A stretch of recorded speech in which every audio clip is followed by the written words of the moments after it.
Hey horror fans, welcome back to Room 237. Coming at you with another new horror review. Very new. Like I think this DVD came out like last week, maybe a week before. It's still very new. That is H.P. Lovecraft's Color Out of Space. Which of course I am a huge H.P. Lovecraft fan. But I didn't even know that this was coming out at all. I haven't really followed newer horror news in quite some time. So this came out kind of out of nowhere, at least for me. It played at the Toronto Film Festival in late 2019, but in January of 2020, it was released to 81 theaters. So I guess technically it's a 2019 film. I was gonna say this is the first 2020 film, but so of course, being a fan of Lovecraft, that made me want to see it, because I'm not the biggest fan of Nicolas Cage. I never really have been. I mean, I grew up watching Raising Arizona with my dad. I still love that movie. I liked National Treasure when I was a kid. But other than that, I've never really been a fan of his. And especially in recent years where he's like the white Samuel L. Jackson. He's in fucking everything. Like, I never actually saw Mandy, but I just put it on hold at the store I go to. Because I saw the trailer on this. And I was like, damn, that actually looks pretty fucking good. If it wasn't for Lovecraft, I probably wouldn't have seen this unless I heard some of the stuff, like heard some things about it. But this movie was damn good. It really was. I'm still more of a Reanimator, even the sequels guy. I mean, Reanimator's like my 6th or 7th favorite film of all time. Love From Beyond. There was a number of other Lovecraft films, like Beyond the Walls of Sleep. It was a lower budget film. I do have Beyond the Black Rainbow on order as well, so I'll be reviewing those when they come in. And the director, Richard Stanley, if I'm not mistaken, this film, yeah, this was his first movie since he was, yeah, this was his first movie since being fired from the island of Dr. Moreau back in '96. So really 13 years, 23 years, I'm bad at math. He hasn't made a film. And he hopes for this to be the first in a trilogy of Lovecraft films, which he hopes to next do the Dunwich Horror, which has been adapted a few times. It's probably Lovecraft's like Black Cat or Raven. Like it's been adapted a lot. So yeah, I haven't read the short story in some time, but actually when I first started playing it, I went to the short story, which I love this collection, by the way. I think it's beautiful. It only cost me like $26. I was surprised how cheap it was. It actually opens with voiceover of it opens and closes with the opening passages of the story. But it follows the Gardiner family, which is just west of Arkham, which is where Reanimator takes place. And yes, Arkham, that's where, it comes from with Batman. And they're out in the sticks. Which Nathan Gardiner, the father, he's played by Nicolas Cage. I'm guessing they're not that good at farming. He's trying to grow tomatoes and raise alpacas. but he doesn't seem very good at it. He has a teenage daughter who's into Wiccan witchcraft, a teenage stoner son, and then a young son named Jack. His wife does something online, has clients online, and one night, a meteor crashes in his front yard, which gives off this huge purple light. And then, of course, the news comes with the mayor, and he talks about it. We get the idea that Nicolas Cage is kind of off, which I liken his performance kind of to like Jack Nicholson from The Shining. I mean, he even tells the mayor, like, so what was going on when it crashed? And he's like, well, it was, I was in bed with my wife. It was the first time in a while since we, and he just kind of a weird character. Even when he kind of starts to go, he kind of gets this voice like, well, are we just gonna? Because after the meteor crashes, it kind of starts with the behavior. It's like time, it freezes. Like the sun kind of gets frozen, just staring at the well. He says he can hear someone talking. The mother's like cutting vegetables, and she like cuts her fingers off, the fingertips off without realizing it. The son goes out in the backyard to collect the alpacas, and he's out all day. Like he said, it was day, then it was night, and he got lost. So time starts to get slowed down or like jumped around without them realizing it. The daughter, who's, I'm gonna get the cast here. So I thought the whole cast did a good job. Jolie Richardson plays the mother, Teresa. Which, okay, she was in 101 Dalmatians, Event Horizon, Patriot. The American Hollywood version of Girl with the Dragon Tattoo.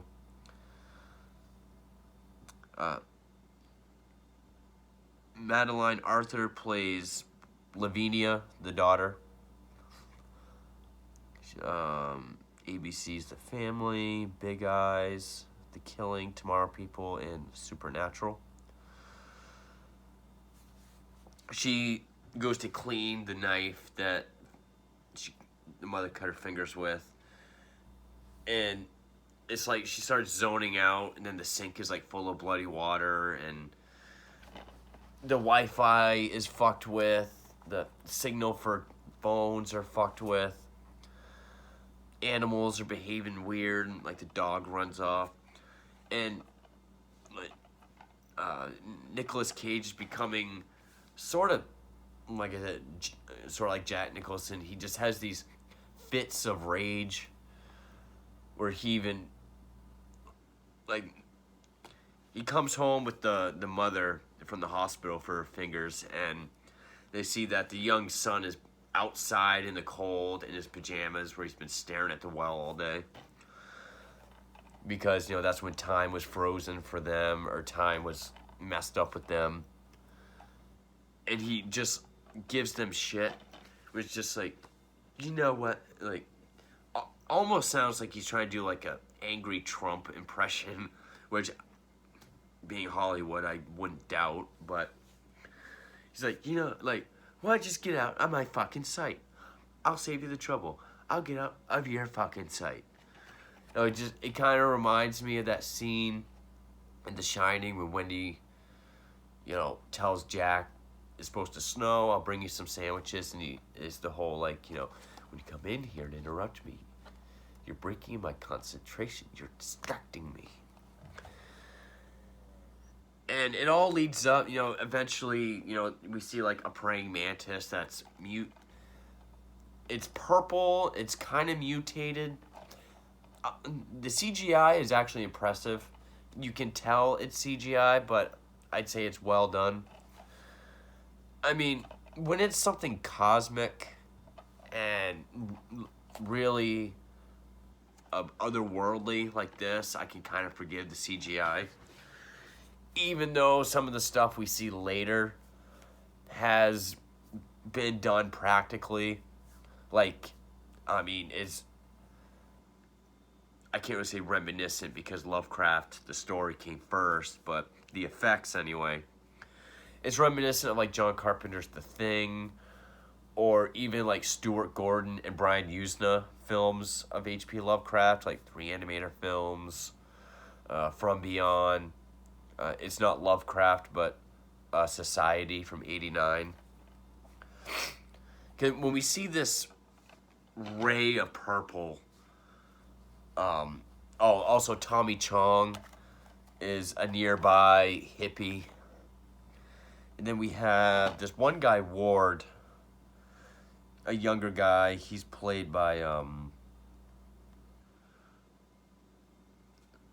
Elliot Knight,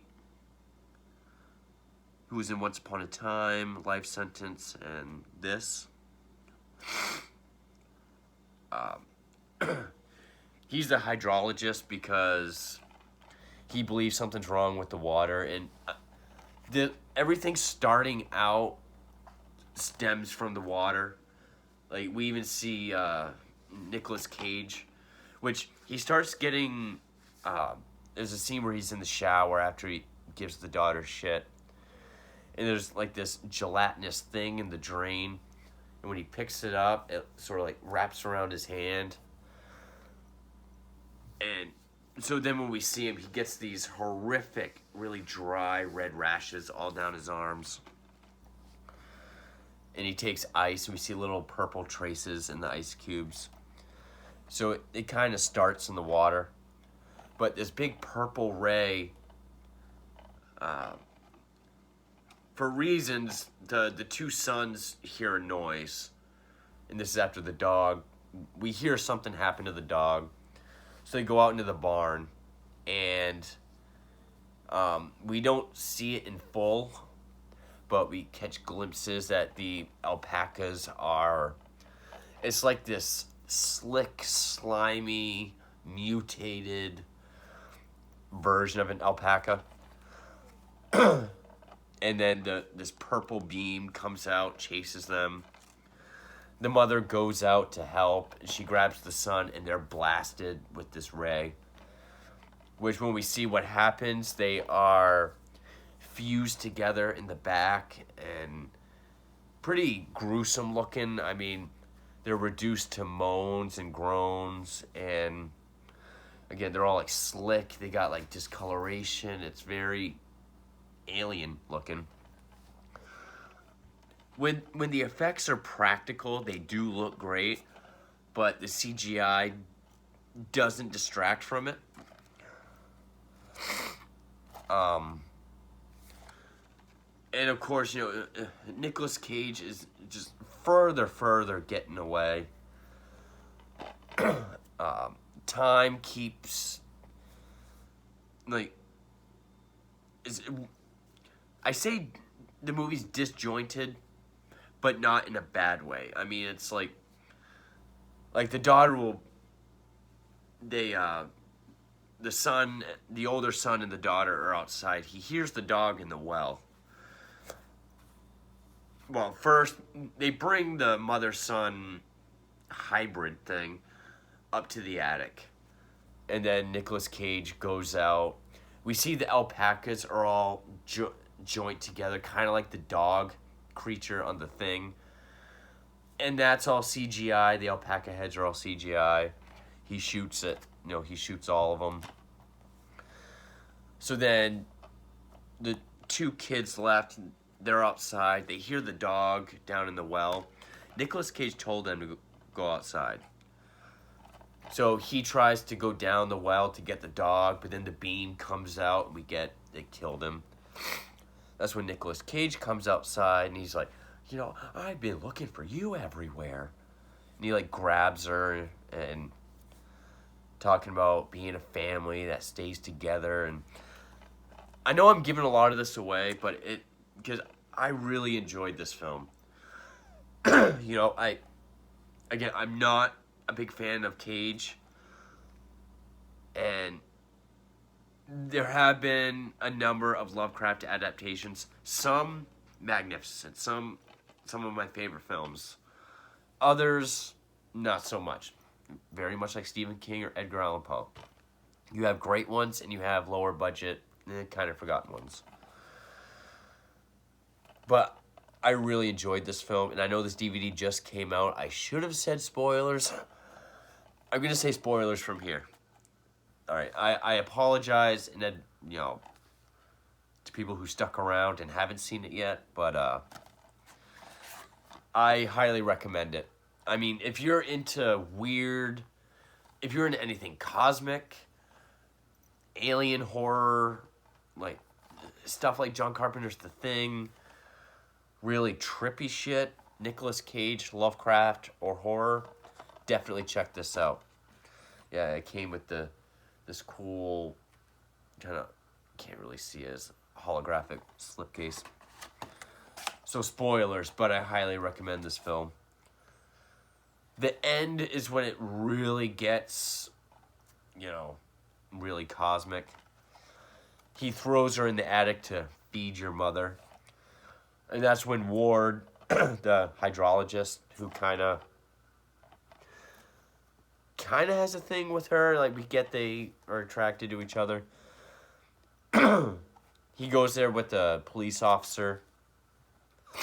And that's when they realize this whole family's fucked. I mean, Cage is now beyond reachable. And from here, we see it's pretty much changed all life. The reason why he's with an officer is because someone pulls in and they have this thing in his truck where it's a mixture of birds and dog and deer and all kinds of life. Ward believes it's the water still, so they go out to the Gardiners. Cage is gone. They save the daughter, shoot the mother. Well, Cage comes in and shoots the mother. Then we get the emotional moment where the son half is still alive, his young son. So he has to put the gun to his head and kill him. I really like the effects. How well you can see this. But like these scenes where we get this sort of, whatever you would call this, almost kind of like those orbs that you touch and the lightning follows your fingers. We see those in like the eyes and like different highlighted parts of the body. I thought those effects were really well done. Again, the CGI on like the alpacas and the like the praying mantis, I even think it looks better than Avatar. It's forgivable. But then other CGI, like with the eyes and like the glowing stuff, I thought it looked really well done. And the practical stuff looked great as well. And eventually, like, even the trees are fucked up. Killed a cop. And eventually Ward gets back to the house where time and space is no longer a factor. I mean, he sees Nicolas Cage, who's talking in the voice of all the family members. This is after he sees Tommy Chong, who's pretty much zombified. And, I mean, it's here where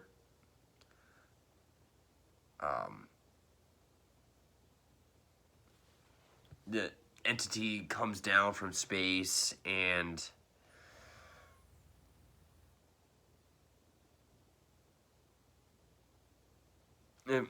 I guess it's called the color, like that's what they're calling the whole thing, the entity, the spread of the infection, the whole ordeal.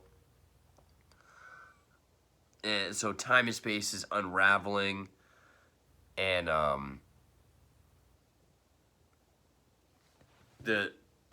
pretty much this is when the color goes back up into space, and he Ward hides in the wine cellar.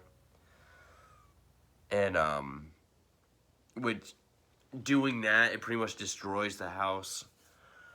And when we see Ward kind of come out of it, he's just covered in white. And then we get like this aerial view of like this whole area of like the town, and it's just black and white. The rest of the earth is, you know, it's natural colors, but the whole like blast radius of this thing was just all, you know, pretty much stripped of all color. And then, you know, it ends with Ward narrating, because he also narrated the opening, about how, you know, the dam pretty much, what was it about the dam? I think it was back in the, oh, yeah, they want to, it's for this hydroelectric energy. And he says even though the dam's finished and it's doing all this stuff, he will never drink the water. And he worries about, you know, he's going to live in fear that, you know, if the color can come to Earth and do that, what's keeping it from doing it again or others like it. And I just thought this was a damn good movie. This was a surprising movie. Like, if it didn't say H.P. Lovecraft's, and I wasn't already familiar with the story, well, it's been a while since I read the story, at least the title. I mean, it looks like something I might have passed just on initial look. Again, and especially since it's Nicolas Cage, that's really the only reason why I passed on, like, Mandy. But after seeing the trailer, I'm definitely checking Mandy out. So I only checked this out because of Lovecraft, and I'm glad I did because, you know, the acting, the story, the pacing, it's definitely a methodical, gradual build. It definitely, everything gets bigger and bigger as it goes on. The effects were very well done. Even the CGI, I thought, you know, it looked great. The creature effects were well done. It was odd when it had to be odd. It was scary when it had to be scary. There was this sense of dread, the downfall. Not really the downfall of the family, but, you know, just the shit happening to this family.